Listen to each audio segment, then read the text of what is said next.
Pharma city ఇప్పుడు తెలంగాణలో ఈ పేరు వింటేనే భయపడే పరిస్థితి. ఫార్మాసిటీ వస్తే మా నేలలన్నీ కలుషితం అవుతాయి, పచ్చని పొలాలు ఎండిపోతాయి, మేము తినే తిండి నీళ్లు విషమవుతాయి, మా భూములన్నీ ఇచ్చేస్తే మేము మా పిల్లలం రోడ్డున పడాల్సి వస్తుందని రైతులు ఆందోళన చెందుతున్నారు. రేవంత్ రెడ్డి సొంత నియోజకవర్గమైన కొడంగల్ లగిచర్ల గ్రామంలో తీవ్ర ఉద్రిక్తత అయితే నెలకొంది. ఫార్మాసిటీపై ప్రజాభిప్రాయం సేకరణకు అధికారులు లగిచర్లకు వెళ్లారు. అప్పటికే అక్కడ రైతులు తీవ్ర నిరసన చేస్తున్నారు. ఒక్కసారిగా రైతులందరూ అధికారులపై తిరగబడ్డారు. పోలీసులు కూడా కంట్రోల్ చేయలేని ఉద్రిక్తత జరిగింది. అధికారుల వాహనాలను పెద్ద పెద్ద బండరాలతో ధ్వంసం చేశారు. మరో అధికారిని దారుణంగా దాడి చేశారు. ఒక్కసారిగా ప్రశాంతంగా ఉన్న లగిచర్ల హింసతో రణరంగంగా మారింది. ఈ దాడులలో పాల్గొన్న వ్యక్తుల్ని అరెస్టు చేశారు. ఈ సంఘటన జరిగిన తర్వాత తెలంగాణ మొత్తం హాట్ టాపిక్ గా మారింది. బీఆర్ఎస్ కాంగ్రెస్ మధ్య భారీ విమర్శలు ప్రతి విమర్శలు చేసుకున్నారు. లగిచర్లలో అధికారులపై జరిగిన దాడుల్ని ఎవరు ప్రోత్సహించారు, రైతుల్ని రెచ్చగొట్టి అధికారులపై దాడుల్ని జరిపించింది ఎవరు, ఈ ప్రశ్నలపై రాష్ట్రమంతా చర్చలు జరుగుతున్నాయి. కొడంగల్ మాజీ ఎమ్మెల్యే పట్నం నరేందర్ రెడ్డిని పోలీసులు అరెస్ట్ చేశారు. అయితే రిమాండ్ రిపోర్టులో సంచలన విషయాలు బయటపడ్డాయి.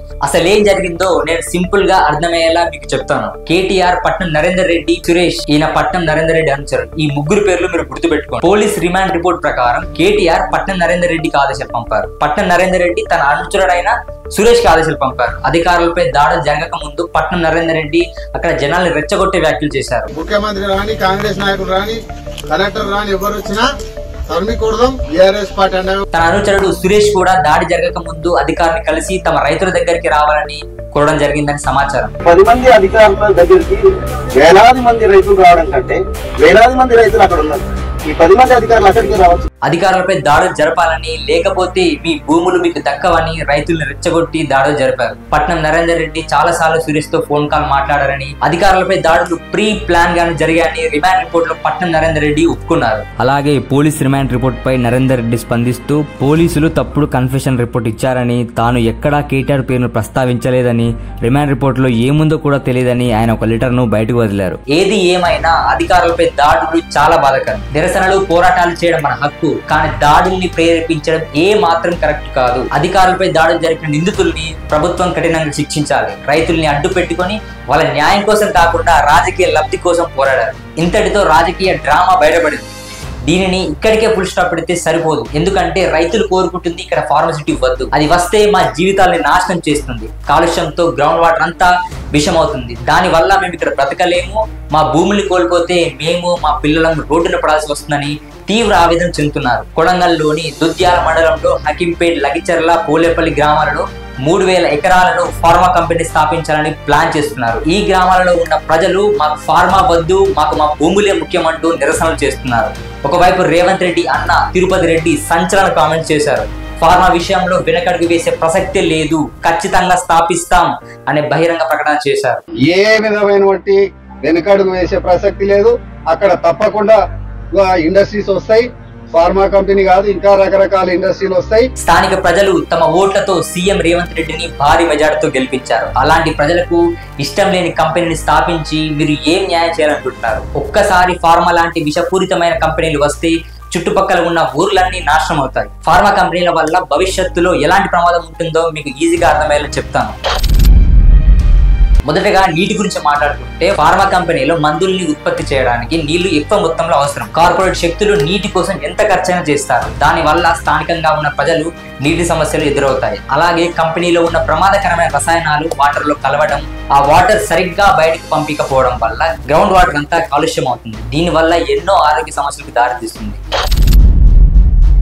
రెండవది గాలి గురించి మాట్లాడుకున్నట్లయితే, ఇది చాలా పెద్ద పొల్యూషన్. ఫార్మా కంపెనీలు అధిక మొత్తంలో CO2ను అంటే కార్బన్ డైఆక్సైడ్ ని విడుదల చేస్తాయి. ప్రతి సంవత్సరం 52 మెగాటన్నుల కార్బన్ డైఆక్సైడ్ ని విడుదల చేస్తుంది. అంటే 1,10,00,000 కార్ల కాలుష్యంతో సమానం. దీనిని బట్టి అర్థం చేసుకోవచ్చు ఫార్మా ఎంత కాలుష్యం చేస్తుందో. అలాగే చాలా ముఖ్యమైన విషయం మరియు WHO ప్రధాన ప్రమాదంగా భావించే అంశం అదే యాంటీబయాటిక్ రెసిస్టెన్స్. దీని అర్థం ఫార్మా కంపెనీలు గాలిలోకి యాంటీబయాటిక్ ని ఎక్కువ విడుదల చేస్తుంది. దీనివల్ల మనుషులకు యాంటీబయాటిక్ మందులు పనిచేయవు. కారణంగా ఎంతో మంది ప్రాణాలు కోల్పోవాల్సి వస్తుంది. మీకు సింపుల్ గా ఒక ఉదాహరణ చెప్తాను. మీరు మొదటగా ఒక సినిమాని చూసినప్పుడు చాలా ఎగ్జైట్మెంట్ థ్రిల్ ఇస్తుంది. అదే సినిమాని పదే పదే చూసినప్పుడు మొదట ఇచ్చిన ఫీలింగ్ ఇవ్వదు.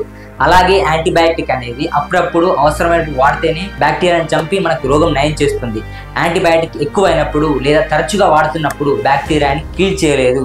దీని వల్ల చాలా ప్రాణాలు పోతాయి. 2019లో 50 లక్షల మంది దీని కారణంగానే చనిపోయారు. 2050 నాటికి 1 కోటి మంది వరకు చనిపోవచ్చని నిపుణులు చెప్తున్నారు.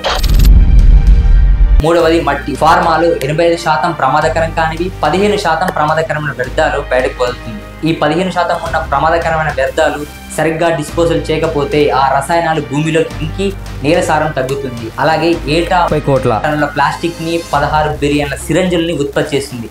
వీటిని కూడా సరిగ్గా డిస్పోజల్ చేయకపోతే చాలా కాలుష్యం జరుగుతుంది. పైన చెప్పిన అంశాలు ఫార్మా మన జీవితాలని ఎలా ప్రభావితం చేస్తుందో చూసాం. ఇప్పుడు మనం అందరికీ ఒక కామన్ ఆలోచన రావాలి. అదేంటంటే మనకు రోగాలు ఏం కావాలంటే మెడిసిన్స్ కావాలి.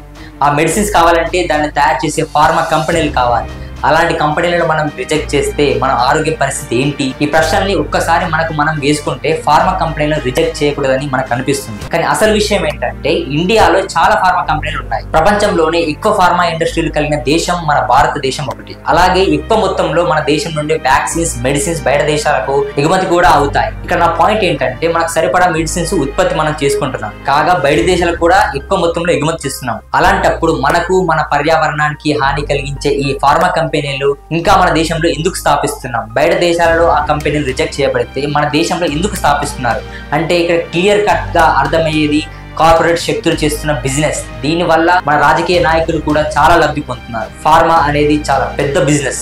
ఇలాంటి కంపెనీలలో కొన్ని కోట్ల బిజినెస్ చేస్తారు. మన రాజకీయ నాయకులు సామాన్య ప్రజల దగ్గరికి వచ్చి ప్రతి ఒక్కరికి ఉద్యోగాలు కల్పిస్తాం, మన ఊర్లన్నీ చాలా పెద్ద పెద్ద నగరాలుగా మారుతాయని, మన జీవితాలు అంతంత స్థాయికి ఎదుగుతాయని చెబుతారు. కానీ ఈ ఫార్మా బిజినెస్ రావడం వల్ల మనం ఎంత నష్టపోతామో ఇంతకు ముందు చెప్పుకున్నాం.